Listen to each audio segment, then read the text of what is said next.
بسم الله الرحمن الرحيم الحمد لله رب العالمين وصلى الله على سيدنا محمد النبي الأمين وعلى آله وصحبه والتابعين وبعد أيها الملأ الكريم Assalamu alaikum wa rahmatullahi wa barakatuh. Nous entamons cette nouvelle, on va dire, saison ou série de concepts par un concept qui se vend à l'heure actuelle à toutes les sauces. Un concept qui prend le devant dans toutes les scènes médiatiques du monde. Il s'agit de la violence, ou plutôt de l'islamisation du phénomène de la violence dans le monde. Nous sommes, comme vous le savez tous, dans une phase de diabolisation de l'islam comme jamais auparavant. Et nous ne cessons de subir justement toutes ces attaques contre l'islam, contre la personnalité même de notre bien-aimé prophète, sallallahu alayhi wa sallam. Ce sont nos pays qui sont dans des conflits, ce sont nos pays musulmans qui sont dans la guerre, qui sont dans la détresse pratiquement. Et en dépit de cela, c'est nous les musulmans qui sommes les violents. Et tout ce qui est mauvais, tout ce qui est sombre, tout ce qui est terne, ne peut que faire partie de notre personnalité, de notre histoire, de notre religion, de notre foi et de notre dogme. Ce qui est bien entendu faux. Nous sommes des musulmans, nous tentons de défendre l'islam, mais attention, le problème dans tout cela, c'est que nous ne défendons pas ou nous ne défendons plus l'islam contre ses ennemis, mais nous nous retrouvons dans l'obligation de le défendre également contre certains de ses enfants. Certains parmi lesquels il y en a qui savent ce qu'ils sont en train de faire et qui ne peuvent qu'être taxés de traîtres, parce qu'il y a vraiment traîtrise, et d'autres dont les esprits sont imprégnés, on va dire, d'ignorance et qui agissent très très mal, ils font beaucoup de mal à l'islam mais ne le savent pas. Notre rôle donc est d'éviter, autant pour nous-mêmes que pour les autres, ce genre de problème, c'est-à-dire que de tomber dans le traquenard et le piège de tous ces groupes criminels qui appellent au meurtre, à la violence et qui donnent justement à l'islam cette mauvaise image et donnent aussi de l'eau au moulin de ceux que nous considérons comme des détracteurs de cette religion. Nous allons commencer, entre autres concepts, par cette notion de qital, qui pourrait se traduire par combat, de djihad et de guerre sainte.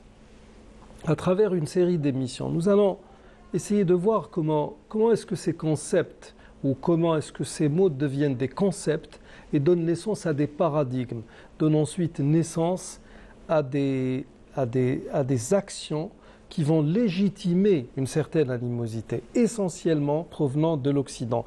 Nous allons, tout au long de la saison, nous référer à ce qui a été baptisé Dalilul ilmi wal amali lil wiqayati min al ghuluwi wat tatarruf, le guide pratique et scientifique de la prévention contre l'extrémisme et le rigorisme, autant dans le domaine religieux que dans le mondain. Il s'agit du guide qui a été conçu par la Ligue des oulémas des pays du Sahel. Nous allons donc commencer par cette notion de combat, de violence attribuée à l'islam à travers les témoignages des grands noms de l'orientalisme et aussi de certaines personnalités contemporaines qui sont dans la sphère politico-médiatique européenne. Pour la sphère politico-médiatique, nous choisissons essentiellement des journalistes beaucoup plus français qu'anglo-saxons. Alors, parmi les grands noms de l'orientalisme, le grand orientaliste allemand Karl Brockelmann dit dans son livre « L'histoire des peuples et des États islamiques » qui est un gros volume, le musulman est obligé de manifester de l'animosité envers les non-musulmans là où il les trouve, car combattre les non-musulmans est un devoir religieux, là où il les trouve. Ce qui nous rappelle singulièrement cette bribe du verset « Tuez-les là où vous les trouviez ». et par ses propos qui sont savamment élaborés et qui se réfèrent à des bribes du Coran. Ce grand nom de l'orientalisme va en quelque sorte donner du crédit à son analyse. Ce que je vous dis ne vous plaît pas, voyez votre Coran. Sauf que le problème est que les non-musulmans et beaucoup de musulmans, quand ils lisent فَقْتُلُوهُمْ حَيْثُ ثَقِفْتُمُوهُمْ, pensent qu'il s'agit là d'une règle générale et ne connaissent pas les causes de révélation de cette bribe du verset. Et nous allons le voir plus tard, Inch'Allah. En tout cas, par ces faits-là, Brockelmann va donner aux musulmans l'image d'un sanguinaire, d'un sauvage. Le musulman, c'est celui qui tue par amour du meurtre, etc. Le théologien anglais du 19e siècle, John Frederick Denison Morris, va quelque peu confirmer la chose. Il nous dit dans son livre Les religions du monde, lui qui fait partie du monde judéo-chrétien, il est établi que l'islam n'aurait jamais connu de succès s'il n'y avait les conquêtes. Ce qui est vrai, bien entendu, l'islam n'aurait jamais pu se propager s'il n'y avait le djihad et les conquêtes que nous appelions ou que nos ancêtres appelaient al-futuhat, les ouvertures, et non la pacification, comme ce fut le cas pendant la grande époque coloniale, ou bien la guerre tout simplement. Ça n'est pas du tout la même chose, mais là encore, il va falloir comprendre ce qu'est une conquête musulmane par opposition à ce qu'est une conquête chrétienne qu'on appelle communément une croisade, ou à une conquête occidentale qu'on appelle communément un colonialisme. Tout réside dans cette connaissance de l'histoire qui peut donner à chacun tous les outils qui permettent de lire ce type d'informations. Le monde judéo-chrétien, on a l'impression que ces icônes, ces porte-paroles se sont mis d'accord justement sur cette fausseté de l'histoire pour en faire une vérité. L'orientaliste français Ernest Renan, c'était un anti-religieux, il était doublement raciste, il n'aimait pas les juifs. Alors les juifs, il ne les sentait pas, il ne voulait même pas les considérer comme des êtres humains. Bien sûr, les musulmans, ils vont passer aussi par la trappe. Ernest Renan disait que l'épée de Mohammed sallallahu alayhi wa sallam et son Coran étaient les plus grands ennemis de la civilisation et de la liberté.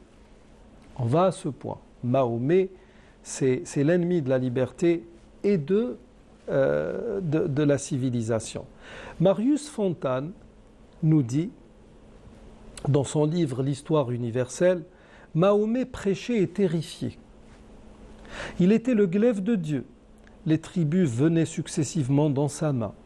Et pour montrer que la violence est l'une des bases de l'islam, il dit du prophète, sallallahu alayhi wa sallam, pour montrer comment les choses se sont déroulées quand il est arrivé à Médine, c'est l'heure des résistances, de l'intolérance, de la lutte, de la guerre sainte. Là, je voudrais juste m'arrêter un peu. Beaucoup de musulmans et beaucoup de non-musulmans savent qu'à son arrivée à Médine, la première chose qui fut entreprise par le messager de Dieu, alayhi salatu wassalam, c'était l'élaboration de ce qui va être connu dans l'histoire sous le nom de pacte de Médine ou constitution de Médine. Nous savons tous qu'il y avait des juifs à Médine. Et pourtant, le plus acharné des détracteurs de l'islam à l'heure actuelle, personne n'a écrit ne serait-ce qu'un semblant de texte signifiant que dès son arrivée à Médine, le prophète sallallahu alayhi wa sallam s'est mis à maltraiter les juifs. Les juifs ont vécu avec les musulmans en harmonie totale, dans un cadre citoyen, régi par une constitution qui donnait des droits à tout le monde et qui consacrait la liberté de conscience et la liberté de culte. Ça a été stipulé de manière on ne peut plus claire, rapporté par tous les historiens, autant musulmans que non musulmans, et la chose n'a commencé à connaître des problèmes qu'avec les traîtrises successives qui ont été fomentées, qui ont été orchestrées par les différentes tribus juives. Ça a commencé par Bani Qaynuqa, dans le marché de Bani Qaynuqa. C'est ensuite allé à Bani Nadir qui ont voulu tuer le prophète sallallahu alayhi wa sallam. Nous avons un troisième épisode qui fait suite à la guerre des coalisés avec la trahison de la tribu de Bani Quraïda. Cela dit, les autres tribus juives ont pu vivre en bonne harmonie avec les musulmans des siècles après ces incidents. Et là, quand l'auteur nous dit c'est l'heure des résistances, de l'intolérance, de la lutte et de la guerre sainte, notons que nous sommes à une partie de l'histoire où les musulmans ne parlaient pas de harb muqaddasa. Nous n'avons pas de guerre sainte en islam et c'est ce que nous démontrerons, Inch'Allah, dans les émissions à venir. Donc là, nous sommes avec ces témoignages dans la naissance, une sorte de taxation qui va donner à chacun un cachet. Nous sommes dans la naissance d'un certain nombre de concepts qui vont donner lieu à des paradigmes, donnant à leur tour lieu à des actions, légitimement un certain nombre de choses au nom de l'intérêt en réalité. Et c'est ce que nous détaillerons dans les émissions à venir. Nous arrivons au terme de cette émission d'aujourd'hui. Je vous remercie de l'avoir suivi. Wassalamu alaikum wa rahmatullahi wa barakatuh.